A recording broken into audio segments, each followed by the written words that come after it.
মেয়েকে ডাকো। এতদিন ধরে এত চেষ্টা করলাম নিজেরে লুকিয়ে রাখার জন্য, পারলামই। আপনাদের জন্য বের হয়ে আসতেই হইল। হতাশ, খুবই হতাশ। মা, মেয়েগুলো কি বলে? চা খাবেন? খেলে দেই। আচ্ছা, এই স্যুট আমাকে কেমন লাগছে? So beautiful, so elegant, just looking like আ ওয়াও। আচ্ছা, তুমি কি এর আগে কখনো প্রেম করেছো? কয়েকটা করেছি। কাজটা কি তুমি ঠিক করেছো না? না, আমি নিজেকে নির্দোষ প্রমাণ করতে চাচ্ছি না। যখন জানি আমি দোষ করেছি, তখন আমি কেন নিজেকে নির্দোষ দাবি করব? আমি দোষী। আমি কি আপনাদেরকে একবারও বলেছি আমি নির্দোষ? তখন আমার আবেগে কাজ করেছিল, বিবেকে কাজ করে নাই। বিবেকটা কাজ করলে পৃথিবীর সর্বশ্রেষ্ঠ আদালত হচ্ছে মানুষের বিবেক।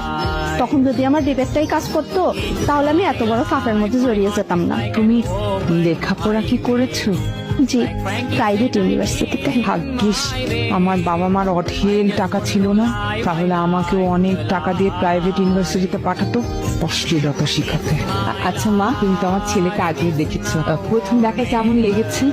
আমি ওনাকে প্রথমবার যখন দেখেছি, আমি তো তখন পুরো কেন্দ্রে দিয়েছিলাম। আচ্ছা, মুরব্বীদের সাথে কি মানুষ এইভাবে কথা বলে? আমার ভুল হয়েছে। হ্যাঁ, হ্যাঁ, আমরা ক্ষমা করে দেন। কি মেরে বাবা, তুমি এখান থেকে যাও তো, আমি তোমার মুখও দেখতে চাই না। তাহলে কি অন্য কিছু দেখাবো?